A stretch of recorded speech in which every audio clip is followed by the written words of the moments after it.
Ladies and gentlemen, Good evening. Are you ready? Okay, here we go.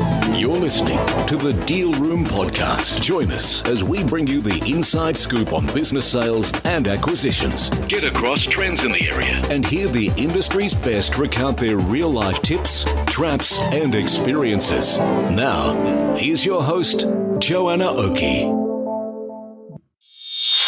Hi, it's Joanna Oakey here, and welcome back to the Deal Room Podcast, a podcast proudly brought to you by our commercial legal practice, Aspect Legal. Now, today we have a bit of a different show. We have a rapid fire Q&A here. So these are questions that I have been provided by you as the listeners or along the journey in our day-to-day practice that I want to provide answers to you for in a quick podcast session. So today I'll run through a few and we will be integrating this into our podcast from time to time. Now, if you have a question that you'd like me to answer, then please send it to us at podcasts@aspectlegal.com.au, and we'll put that link in the show notes. Now, in that email, send us anything that you want to hear us talk about in the Deal Room Podcast, or anything that you would like me to answer in a rapid fire session on.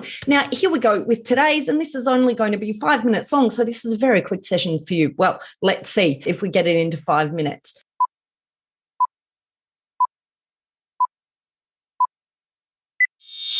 Okay, first question came out of a discussion generally about share sale versus business sale. Obviously, they're two different things. I have a book that is just about to come out, and in that book, talk a lot about the differences in share sale and business sale. The book is called Buy, Grow, Exit. We'll be talking a bit about it on the podcast moving forward. But just for now, in very simple terms, when you have a share sale, you're selling the ownership section of a business, but none of the assets under the business itself or under the company move. If you're in a business sale, ultimately what's happening from a legal perspective is each of the assets are transferring out from the seller to the buyer. So they're effectively moving. So we had a few questions about this. So the first question was, do employee entitlements continue or are these negotiated in termination or employment pursuant to a business sale agreement? So we actually should have a whole session, I think, in a podcast on employee entitlements and dealing with employment law obligations for the transmission of business at the sale of business, because it's a super interesting topic, lots of twists and turns, lots of things to be aware of. Ultimately, if there is a transmission of business and the buyer, so let's say there's a business sale environment and the buyer ends up taking on the employees who were employed by the seller, then that is considered a transmission of business in relation to those employees. So those employee entitlements have to be dealt with. They can either be paid out or they can be adjusted, so paid out to the employee or adjusted to the buyer, i.e. the amount of those employee entitlements come off the sale price. Now, there can often be a bit of negotiation around this. Sometimes there is a deduction that's made from the employee entitlements in adjustments if that is going to be adjusted in the completion payment to take into account tax and also to take into account contingency. So, for example, if there is going to be a payment in relation to personal leave entitlements, there may be a reduction of that amount that will be adjusted for on the basis that that is a contingent liability, i.e. the staff in the new entity may or may not use that accrued personal leave. Now, there is so many consideration for employee entitlements that we will have a whole episode devoted to it.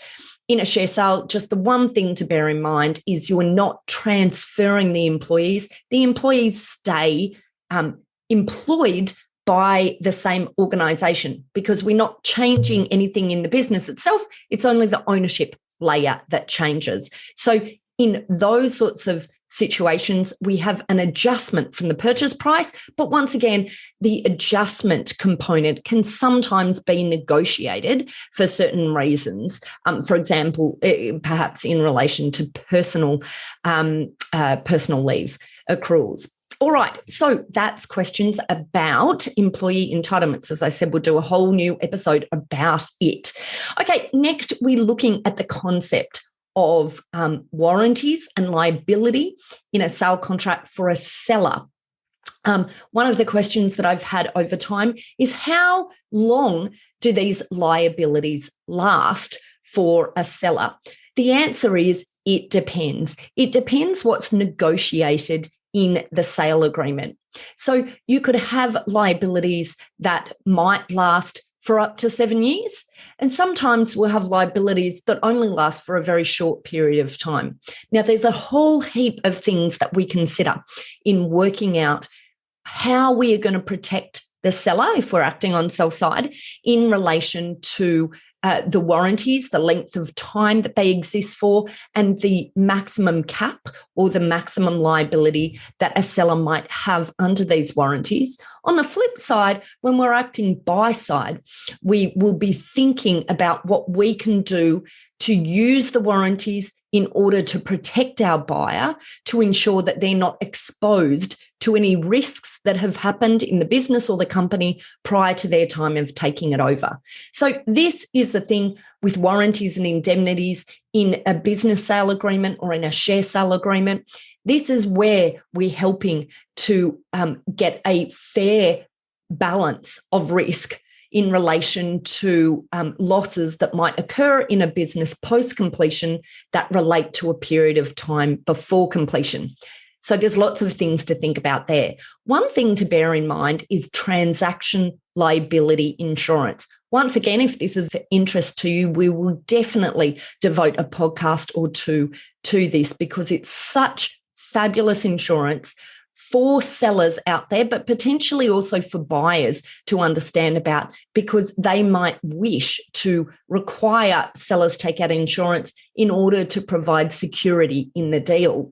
It's a bit new here in the SME space in Australia. And the reason I say that is prior to this newer insurance coming out very recently in Australia, the policies used to be hundreds of thousands of dollars generally. We're now in a regime where the policies are really cheap. Generally, they can start from around about $10,000 for a policy that can last for the whole period of time that the warranties last. So perhaps up to 7 years for that one policy. So great insurance to potentially have. If you're interested, you'll find some details in the show notes about that. Now, we're running out of time in our short rapid fire podcast episode today. So we have time for 2 more questions and then we'll end this episode. But if you have any more questions, make sure you send it to us at the Deal Room Podcast through podcasts@aspectlegal.com.au, and we'll make sure we answer those in future episodes. Now, a question here has been, is there a possibility that you can have due diligence be run after a contract has exchanged? So that's after both parties has signed. This concept of the timing of due diligence is a really interesting thing, and it can change from deal to deal. On smaller deals, we generally have due diligence being undertaken somewhere between the signing of the commercial terms, so the parties agreeing on a price and the terms of the payment of that price, and between the contract being created or drafted. That is often because in smaller deals, the parties are trying to save money. They want to make sure that the buyer will actually want to go through with the purchase of the business before they go into contract phase. In many sort of mid-sized deals, larger deals, and in fact, even in many smaller deals as well, we will, however, run due diligence at the same time as we negotiate the sale contract. The reason for that is that makes it much faster because due diligence can take a bit of time. Sometimes contracts can take a little bit of time as well. So in that situation, we might run the two together.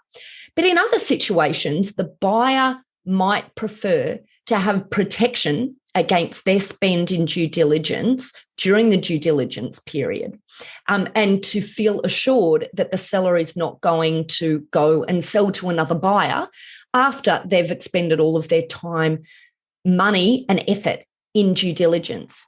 What happens in that case is that buyers might require that the buyer and seller enter into a sale contract for the sale of the business or the shares that is conditional on them completing that due diligence. And this is an interesting thing. There's a bit of a risk for the seller here that the buyer has the seller on the hook, but then finishes their due diligence and decides not to go ahead of it with the purchase of the business. On the flip side, businesses are unlikely to enter into spending time, money, and energy on due diligence if they're not serious in going ahead with the acquisition of the business. So there's lots to think about in terms of timing when due diligence sits within the acquisition process.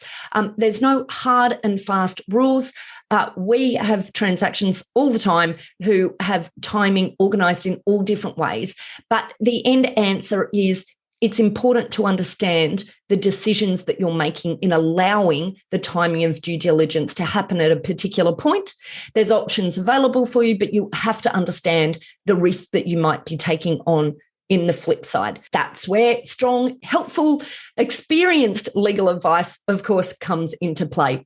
Well, that's it for our rapid fire session for Q&A today here on the Deal Room podcast. I hope you found that useful. We've got a few more Q&A sessions coming up. Please let us know if you enjoy these Q&A sessions. We're always interested to find out what it is that you, our listeners, want to hear more from. And if you have any questions for us to add to our rapid fire Q&A, please send it to us at podcasts@aspectlegal.com.au. Well, that's it for me today. My name's Joanna Oakey. You're listening to the Deal Room podcast, a podcast proudly brought to you by our commercial legal practice, Aspect Legal. See you next time.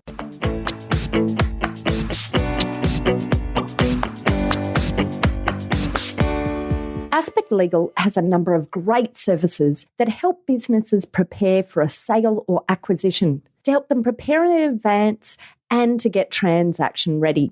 We've also got a range of services to help guide businesses through the sale and acquisitions process. We work with clients both big and small and have different types of services depending on size and complexity. We provide a free consultation to discuss your proposed sale or acquisition. So see our show notes on how to book a time to speak with us, or head over to our website at aspectlegal.com.au. Ladies and gentlemen.